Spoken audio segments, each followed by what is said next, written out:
Hey everyone, Kurt here from the MFG Cast, here with another imperfect playthrough. This time we're going to be doing The Bloody Inn by Pearl Games. Uh, this one is actually designed by Nicholas Robert. The illustrations are by Weberson Santiago, and graphic design is Luis Francisco. So let's take a look at how we play The Bloody Inn, but we're going to do this one solo. So let's take a look. Okay, here's our setup for The Bloody Inn. I have got it. It actually plays very similar to how you would play The Bloody Inn normally multiplayer with a few changes. So let's just kind of talk about how The Bloody Inn actually plays, and then I'll kind of insert what is going to be going on with the solo mode. So with the solo mode, you're actually going to be putting out your color of your key on one of the rooms, and then you're also putting 3 of a neutral color on any other spot there. Okay. The keys kind of help for different text on the cards and stuff like that for getting you certain bonuses depending upon what you have in your hand and what you play out here. Oh, just a little bit of a reminder as we get into this game, if you're not into the theme of this game, which is basically kind of it's got a kind of a dark theme of like killing and burying people and stuff like that. It's kind of an interesting theme. So if that's something you're not really into, I suggest maybe watching one of our other imperfect playthroughs of something that maybe doesn't have such a dark of a theme. The tagline for The Bloody Inn is France, 1831. In a remote corner of Erdèche, I'm probably not saying that right, the little village of Parabelle sees numerous travelers pass through. A family of greedy rural a family of greedy rural farmers is determined to make its fortune and has devised a diabolical stratagem to achieve this goal. Invest in an inn so they can rob traveling guests, getting rich without arousing the suspicions of the police. Whether or not their plan will work, one thing is certain: none of their guests will return. So it's kind of got a dark theme, like I said. So if this is not quite what you're into, then maybe you should watch one of our other videos. So let's talk about how we play, shall we? So I've got all of the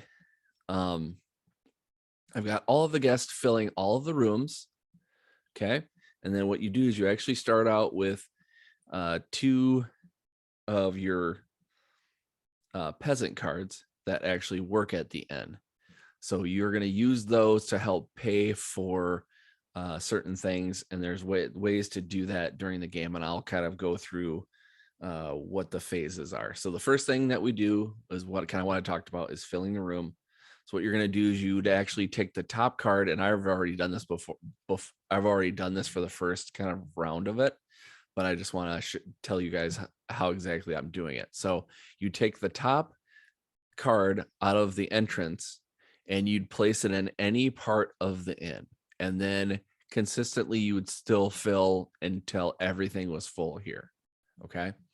And then, deciding where everything kind of goes kind of depends upon like what you want to do as far as where you want the people to be and what you can score for different things. So like there's a rule in the game where if one of the guests that's under your key is still there at the end of your turn, then you would actually get a franc, which is the victory points here.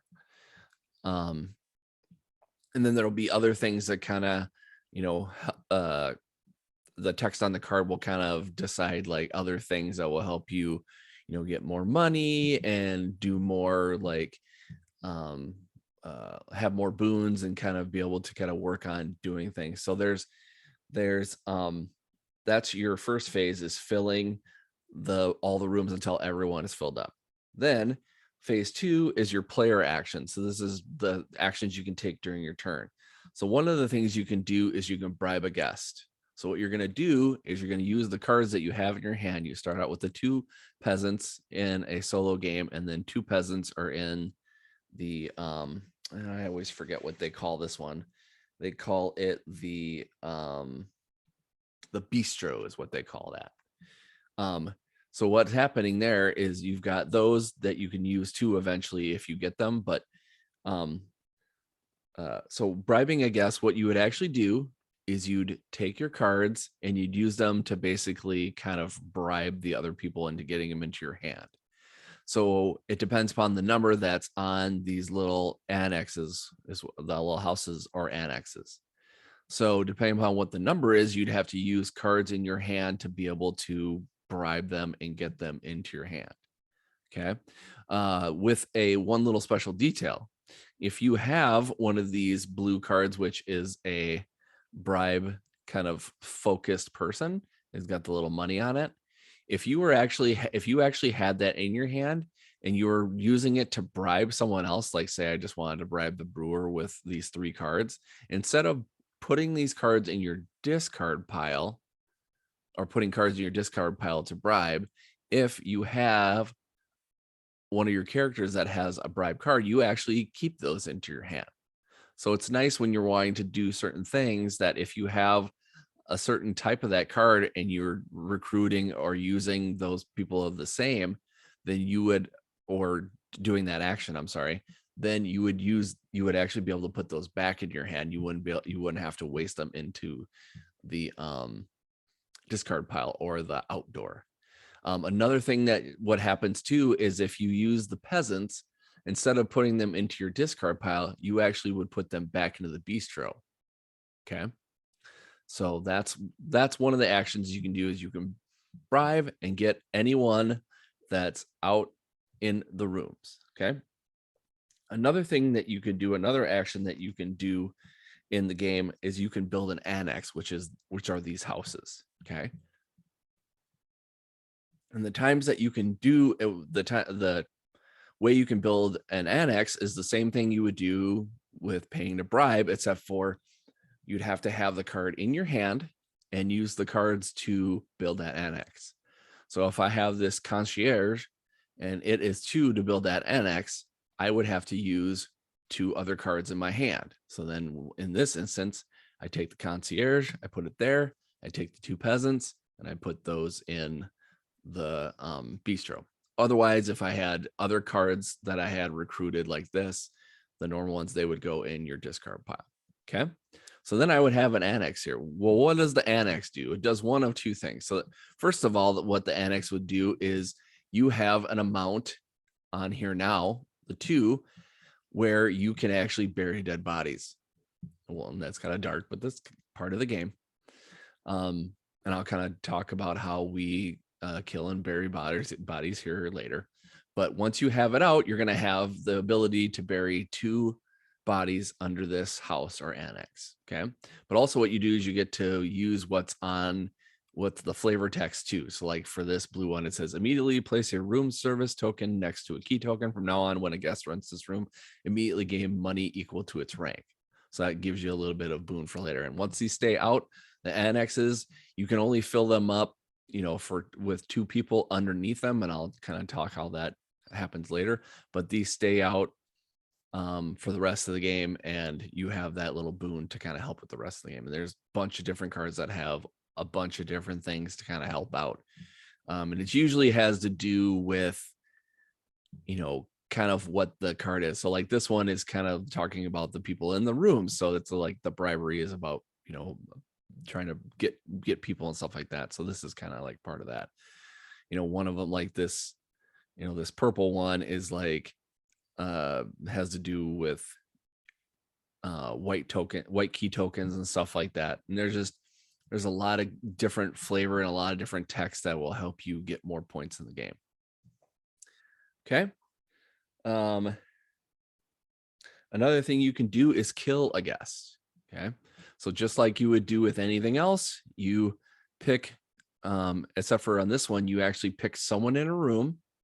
You'd actually use whatever the amount and that is above that annex or on top of that annex, you would actually use that amount of cards. So again, we'll use the concierge.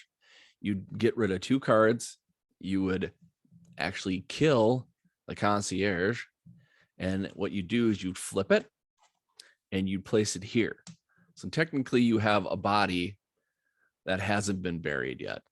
So that's one of those things where it's it gets to a point where you want to get these buried under your annexes, and we'll talk about that in a little bit. But if you have any buried or not buried, if you have some killed people that are there that are not buried, and eventually we'll just kind of talk about this quick. One of the police show up, like a brigadier, and there's a bunch of other things like what else is there? Peacemaker and stuff like that. If they're out in the room and you at the end of your turn and you haven't buried these dead people under an annex or a house, then you will actually in the solo game is different from the other games. The multiplayer game, you're actually going to get penalized, but for the solo game, if there's any dead bodies out there and a policeman actually catches you, then you lose the game. So it's very important to get those buried. Okay. So they stay out there until you bury. So then the bury action. Oh, and I forgot to tell you too, with as far as the annex and the kill or the kill a guest. So with the annex, if you have these annex people that's got the little digging signs up by their names, you would actually, if you use those to build the annexes out on your table or whatever, then you would be able to bring, instead of paying those and putting them in the discard pile, you bring them back. Same thing with if you had a policeman and you were able to use them to kill, you would actually, instead of putting them in the discard pile, if you paid for them with it, you can actually put it back in your hand. Okay. And then lastly is, or actually second to last, is burying your dead. So what you're going to do is paying to bury your dead is the same thing like we do to do these other things. It's just pay the amount. If actually every card has their little amount on the casket, you would take it and you'd place it under the annex if you had it available. If you don't have it available, you can't do it. So what you do is you do this, you'd bury it there, and then you'd actually get the pointage on here. So this says 18 points. I go to my scoreboard here. You actually start with 5 and you'd move it up 18. So that's 23. So you go there. Okay. So that gets you points during the game. Now, if you see, oh, actually, before I do that, if you have these different people that have the little icons on it that have the casket, if you use those to bury people, then again, you can, instead of discarding them, you can put them back into your hand. Okay. So now lastly, one of the things you can do is you can pass and you can launder money. So as you can see on this board, the francs only go up to 40.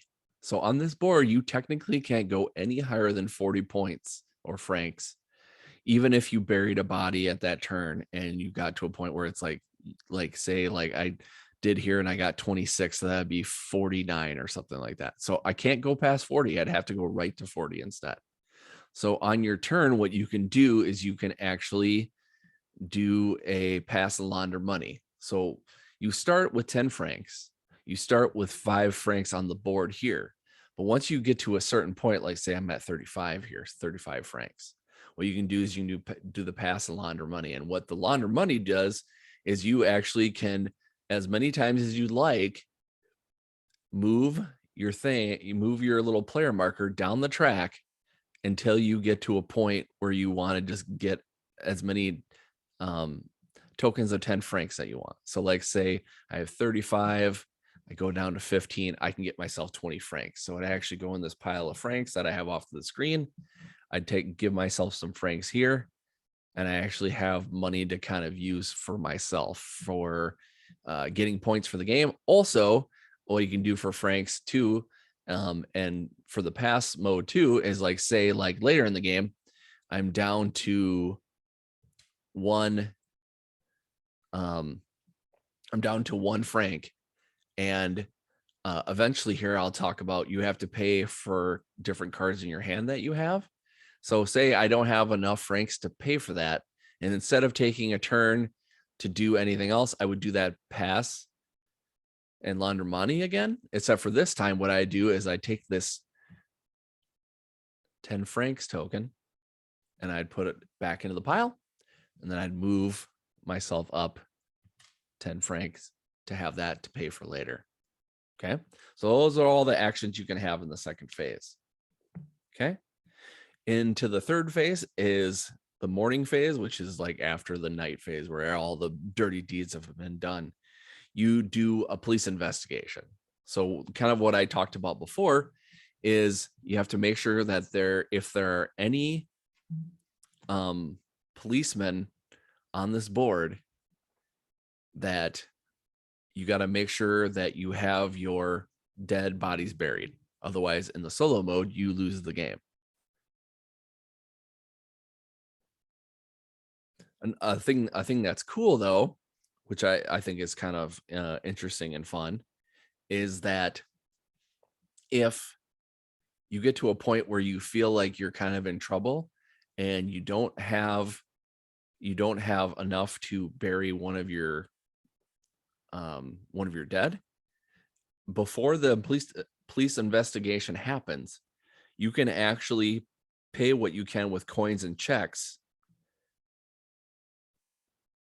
and a gravedigger, if you have them, which are these different characters with these markings on it, if you have that in your hand, you can actually use that to be able to bury your dead and get out of trouble, which I think is pretty great. Okay. Once you've done the police investigation and making sure that no dead bodies are around for the police to find, then the travelers are going to leave. You're going to get all of these travelers and you're going to put them in your discard pile. If at one point there's a traveler in one of your rooms that has your color key in it, you would get 1 franc. And then the last thing is you would pay wages. So basically what I talked about is having cards in your hand. You actually have to pay that amount of francs to keep them. Basically, you're keeping them from tattling or something like that. So you basically have to pay that. So right now, say I had the 2 peasants, I'd have to pay 2. And that's kind of how we kind of go through and play the Bloody End solo. So let's go back to the beginning here. I'm going to put this franc back here. Also, the game ends when you go through the customer deck twice. So once you get to the end of the second stack, you fill the rooms as much as you can. You take your turn, you take your last turn, and then the game is over. And then depending upon the score of however many points you have between what you have out on your table as far as dead bodies, as far as maybe you would get something through like annexes, because some of them have like different descriptors of like, oh, if you have so many of this color in the exit pile, which is the exit door or whatever with the customers, then you would get that many points. So there's a bunch of different ways to get a bunch of different points. And this solo mode is actually pretty difficult. So you can watch me struggle through this. It'll be kind of fun. Okay, so we're going to get started with the first turn and we're going to play through this game. So before I actually put everything out for a long solo game, you actually take out cards. So for a longer game, you would take out 34 cards, and for a shorter game, we do 26. So I actually took out 34 for the long game. Shouldn't take too long, but we'll see how it goes. All right. So as far as annexes go, you actually, with your player aid card, you actually start with 1 annex. So that's good to have to be able to bury a body under it, but you're going to have to get more too. So we'll have to just see what's out here and how we want to play it. So first turn I'm going to take, I think what I'm going to do is, I think I'm actually going to use my peasants to grab, to do a bribe and get the concierge concierge because I kind of like the concierge. I like their flavor text for our special ability for later on. So I'm going to do that. So I'm going to spend these 2 peasants. I'm going to put them back into the bistro. I'm going to grab myself the concierge card. I'm actually going to take this one instead of the one by my key because I want to get a franc for later. So what I'm going to do is this one concierge goes into my hand, and then we are going to do the end of my turn phases. So what's going to happen is that we are going to do investigation. There are no dead bodies, plus there are no police to catch me if I had dead bodies. So nothing happens there. Then the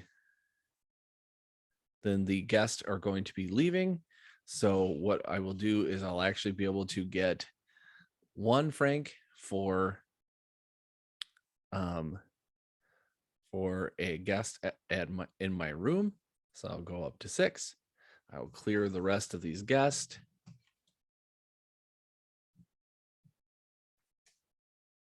Put them in the outdoor. And then I have to pay for the people in my hand. I have to pay wages. So I have 1. I have the concierge that I just bought. So I'll actually pay 1 and go back to 5. Okay. Then it's back to the guest arrive phase where it's refilling. So I'm going to take these, starting with the first one, and I actually get to decide where they go. In multiplayer games, it would be whoever's first player in going around in order would be able to take one and put them in the rooms depending upon how they'd want to do it. So I get to decide one by one what I want to do. So all these are turned right side up. So I can actually, when I take this one to see where I want to put it, I get a preview of what the next card is. So I can determine a strategy of how I want to put these in these rooms. So I think what I'm going to do is I think I'm going to take the Baron. I'm not going to put him in my room just in case I decide I want to grab him, because some of the guests for bribes and for other things will actually cost you nothing, which is great because sometimes you're not going to want to spend your turns to, waste all of your cards to do certain things. So I think right now I will do that just in case I decide to grab him from 0, and then I'll keep going. Got the Brigadier. I could actually get him for 1. I have 1 card, so I actually could do that, use that 1 to pay for him. So I think I will put him in one of the other rooms also. Mechanic, same thing. He's a 1. He's also got other stuff here too. This one's really cool too, because this one, if I actually put him out here, built him with the Annex, it says from now on, play 1 for your accomplice to perform the build an Annex action. So then I would actually use less cards for that. So that's actually a really good card to have. But I think I probably will pass on getting him this turn. So I'm going to put him here. Here's the Prince. Prince is at the end of the game, gain 3 francs for every check you have, which is good. But also, if you look at this too, some of these people, depending upon their status, have really high amounts of points or francs. So if I were to take this guy, pay 3 to bribe him to get him in my hand, or actually, no, I wouldn't pay 3 to get him in my hand. If I had 3 cards to kill him, I'd kill him, put him here. Then eventually I'd have to use 3 cards to bury him, but I get 26 points, which is great because, the name of the game is to try to get as many points as you can to get a high score to, get a better, get your best score to, for the solo game or for, the regular game. So that's cool. But for right now, he's so much money and eventually he's going to go away. So I'm going to put him under my room because I know that I'm not going to be getting rid of him. So he's going to be the guy that I'm going to be able to just, use him to keep him in my room to get me that extra franc at the end of the turn. So then I'll fill out the rest. Right now, it won't matter to me as far as what's going on, as far as who's in what room, because these other rooms to me don't matter right now. So I'm going to put these here.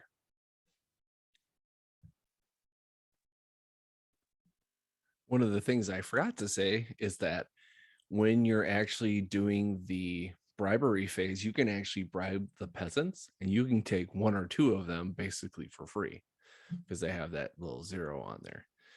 So I think actually what I'm going to do is I'm actually going to get some peasants because I actually want to play this concierge eventually. So for my next turn, I'm going to take 2 peasants. So I have them. That's the end of my turn there.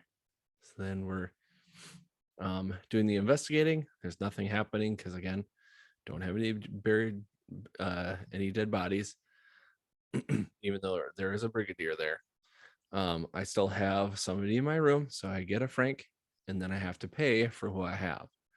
So I'll pay wages. I have 3 people. I have to pay for all of them, even the peasants. So I have to pay 3. So I'm gonna go 1, 2, 3, down to 3, from 6 to 3, and then I have to. Then our guests are gonna leave. So those down again. Wipe these clean. To the next. Okay, one by one, fill the room. So I've got a monk, which would be fun to buy, but I don't know if I'd be doing that this turn actually. So I'll put them into my room, and then everybody else I'm not too worried about because I don't think I'm going to be buying anybody at this point. There are different other things that would actually be kind of cool. But I'm not going to worry about that at the moment. I don't think so. Because I think what I want to do is I want to get this concierge down because I want to have them be really good for helping me out for later. So this would be great. So what I'm going to do is I'm going to pay for the concierge. I'm going to pay with the peasants, put those back into the bistro. I am going to put this annex down. So what I'm going to do is it says immediately place a room service token next to a key token from now on. When a guest rents this room, immediately gain money equal to its rank. So that is great because what's going to happen is, so let's see, we've got, I am green. So I'm going to grab one of my green things or one of my green tokens. The key is on one side, the room service is on the other. So what I'm going to do is I'm actually going to put the room service token. I'm going to put that here. So what happens is if somebody stays at this room and I don't purchase them or bribe them or whatever, then I will immediately gain money equal to the rank of the person. So right now this guy is a 0. Oh, you know what? I suppose if we're putting this down for the first time, we'd actually probably want to put it onto somebody that has some rank because this will actually happen immediately for me at the end of my turn. So unfortunately, I should have probably put the archbishop up here because I would have got 3 points for his rank. But I think what I'm going to do is because I didn't do that, I'm going to do that for the Viscount. So it's my end of my turn. So what we're going to do is there is a monk there. So I actually get a franc because he's in my room or they're in my room. I also, because the Viscount is staying there and I didn't get rid of them from this room service room, I will get a number of francs equal to their rank, which is a 1. So I get another franc there. I would have to pay for the other cards that I have. I'd have to pay wages. I don't have any, so I actually don't have to pay. So I'm still at 5. And then all the guests are going to leave. So get them into our discard pile once again.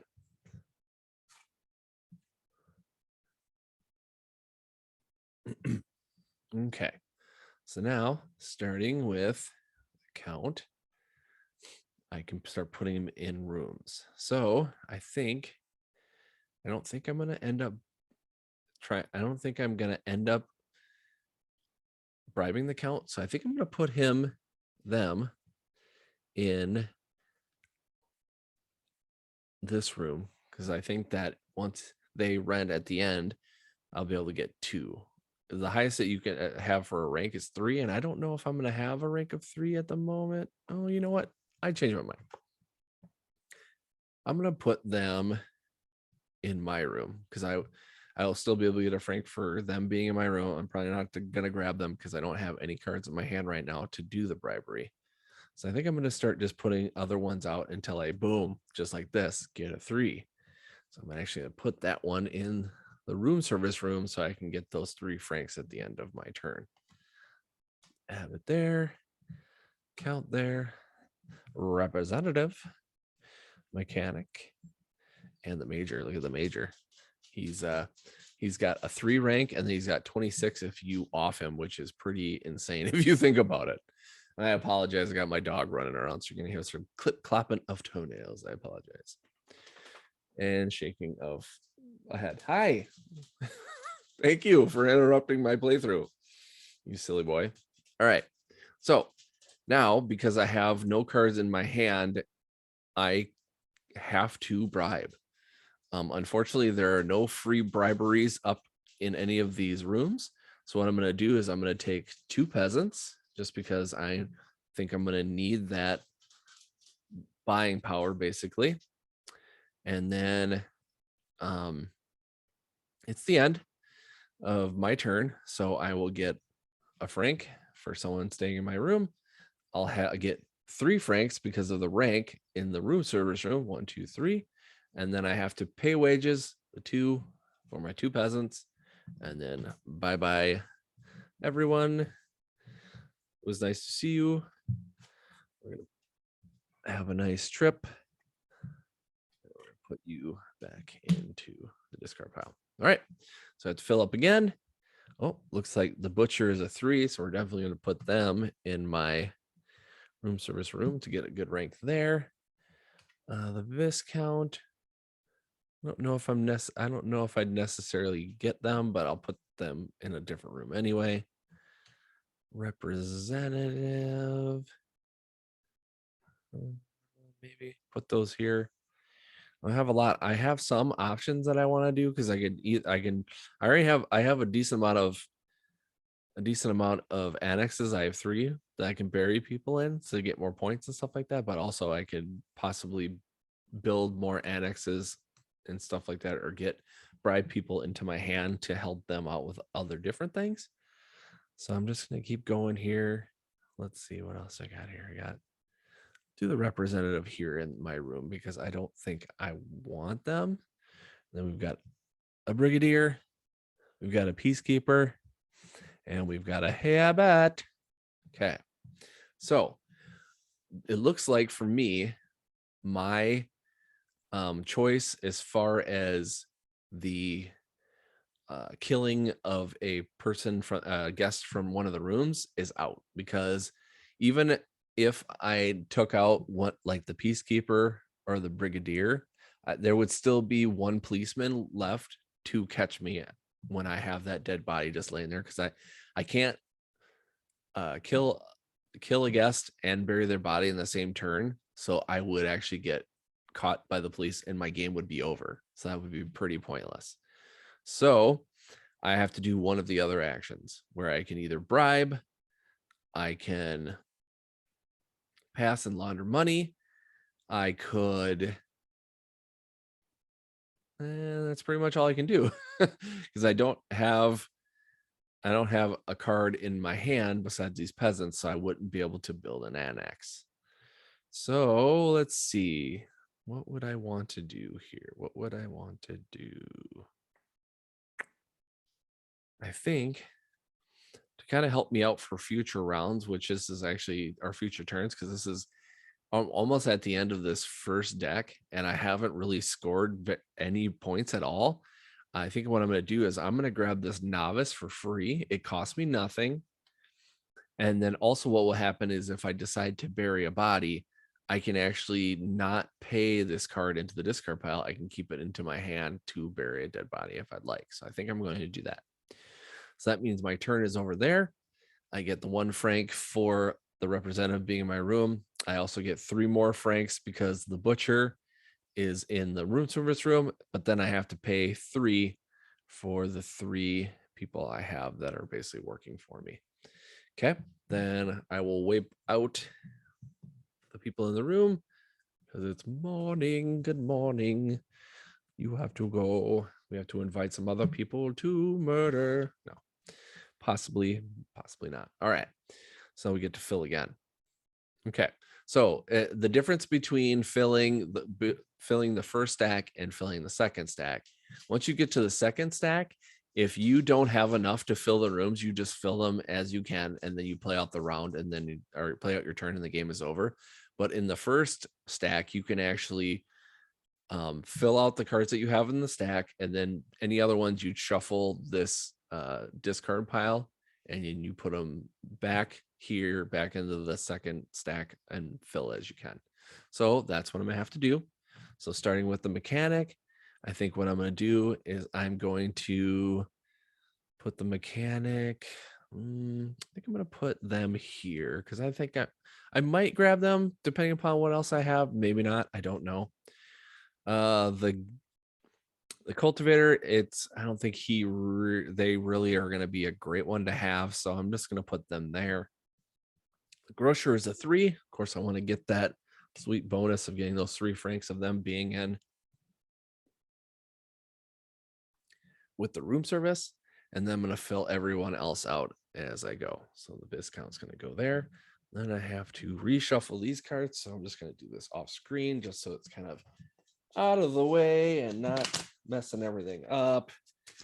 Shuffle these the best I can with all this other stuff in the way, like my pod for this phone and the mic and stuff, so you don't have to see all this stuff. So I'll put this here.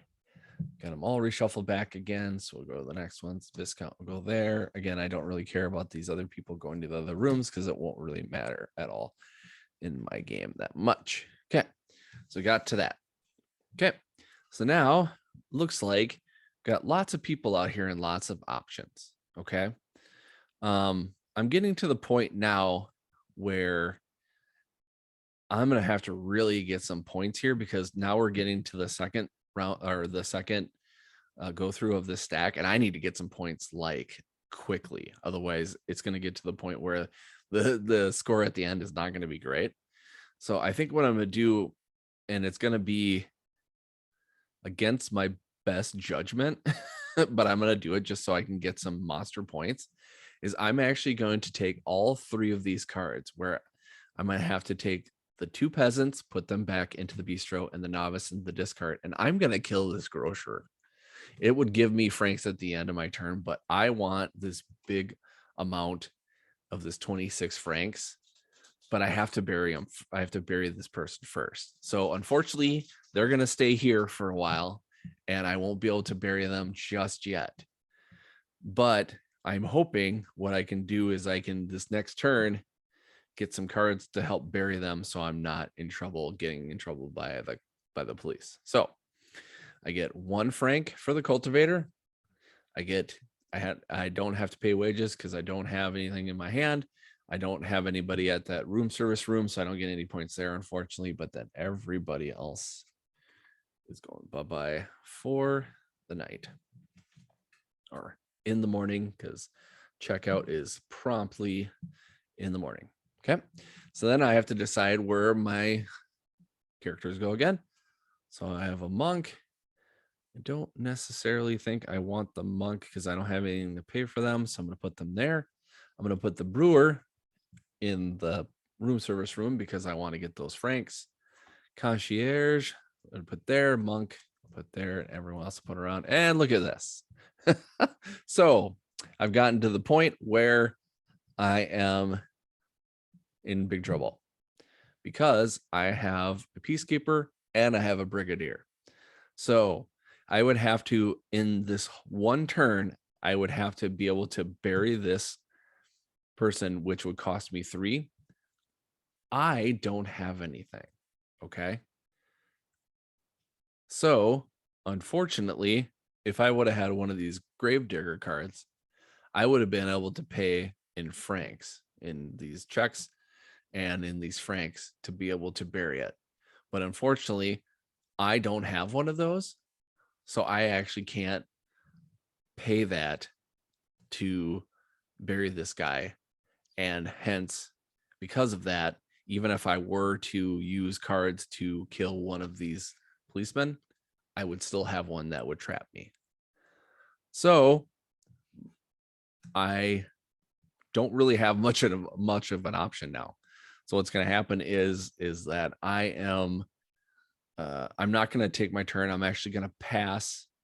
And I won't be able to do the francs either, just because of it wouldn't really matter to be able to cash in and stuff like that, because I'm kind of at a standstill and I'm going to get caught. So get to the point where it's the phase where the police investigation, the cops are there. They've seen that I've had a dead body and I lose. Very unfortunate for me. But just as a little side note to see what would happen if you got to the end and you made it through without having any dead bodies that were there for the police investigation. So like the end of the game is trying to get through this stack a second time without being caught by the cops, and also not having any undead or unburied corpses. So you'd have to have them underneath your annexes there. And then if you do that, then you'd score and you would get ranks depending upon how high of a score you got. So let's take a look at our little handy dandy sheet here. If you get between 110 and 129, you're a troubling innkeeper. 130 and 149, you're a dangerous innkeeper. 150 and 169, you're an evil innkeeper. And 170 francs or more, a demonic innkeeper. I will say that this game is pretty brutal, because I think every single time I've played this, I've lost. I think I've actually gotten caught by, oh no, I'm wrong. I actually did make it through once during a solo game, and I think you were supposed to get to 110, and I think I got to 105. So yeah, this solo game is very brutal. You have to have a lot of strategy. You really have to, play the cards as they're dealt, but you also have to make sure that if you're going to kill that dead body, you're going to have to make sure that you can bury it the next round. Or if you think you can try your luck, like I kind of did, you have to make sure, okay, maybe these policemen won't come out and they won't get you. And that's really tough. It's just one of those that's just, you're kind of playing fate, So most of the time, I think it's a better idea if you just kind of methodically take your turns and kind of play it safe. But also you have to be careful too, because there's parts of this where you won't get as many points to even score on there. There is a way to play the easier game. So like you're only, instead of taking 34 cards out, you're only taking 26, and then whatever score you get is what you get, and you don't have to worry about making a certain point, but you also still have to worry about not having any dead bodies being found or whatever. But at least you have the chance of being like, okay, well, I can score these points and I can try to beat my score every single time, where this one is just a little more brutal. But I don't know, I think I like it because it gives you that, like, okay, I can try to see if I can beat it this time. And if you don't, it's like, okay, well, maybe I can do it again. And maybe it gets a little frustrating, but then it's like, okay, maybe I can come back and I can do it again. So let me go back. Let me go back to my screen here. So what I'm going to do is I am going to, let's do this. Let's go back. Let's do this, and let's do this. Okay, so that was the Bloody Inn by Pearl Games. Again, super tough. What can I say? It's brutal, but if you play it multiplayer, it's just as brutal. It's a lot of fun. It's got kind of a dark theme, but it's actually really, I don't know, it's just really kind of fun. I really, enjoy the kind of crudeness of it, and you trying to kind of manipulate your way of, being able to do things. With more players comes more like back and forth, and like, oh, there's, some of the cards are are not as available because other players are taking them, and it's like, okay, do I want to take a chance of having two, like 1 or 2 dead bodies out there, and then eventually there's the police that are out there to help you, but also it might, or to hurt you or whatever, or bring you in. But there could be other players that are trying to do that too, so they might want to take out the police too before anything happens. And then I like that. I also like that this game has a lot of different ways to kind of upgrade and kind of make things go a little bit smoother. And it's not just all about like trying to kill and bury dead bodies. You can build lots of annexes that have different abilities that help you get more points. There's some annexes where you can just build them and get franks right away. So it's like you could play that strategy of just like, I built an annex, got some franks, and then you could use that pass and launder money and get these checks to kind of help you get more points, and you can kind of try to manipulate to get points that way. So you don't have to necessarily play it the dark way or whatever. You could kind of do it kind of a safe, kind of fun way too. But there's lots of different options. So yeah, if you're really interested in this, make sure you give it a try. It's one of those that we were suggested to it by a friend, and we've really enjoyed playing it, and hopefully you do too. If you like what you've seen, like and subscribe to our YouTube channel. If you want to hear more from us, we actually have the MFG Cast podcast where we talk about board games, RPGs. We have some fun board game show stuff that we do on our YouTube channel, and then you can even listen to the podcast too. We've got lots of fun stuff, and hopefully you've enjoyed what you've seen here. Until next time, I'm Kurt, and this was the MFG Cast. Thanks for watching.